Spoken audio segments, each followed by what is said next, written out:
The main purpose of the project is to develop new energy solutions for existing homes. In Albertslund we have about 10,000 houses who is to be renovated. We want to develop new solutions for them.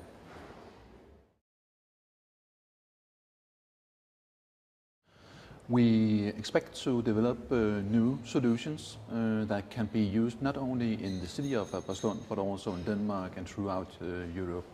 And we expect to develop new solutions that will demonstrate that it is possible to renovate our houses to the lowest possible CO2 emissions. The key learning point is that the municipalities play a key role.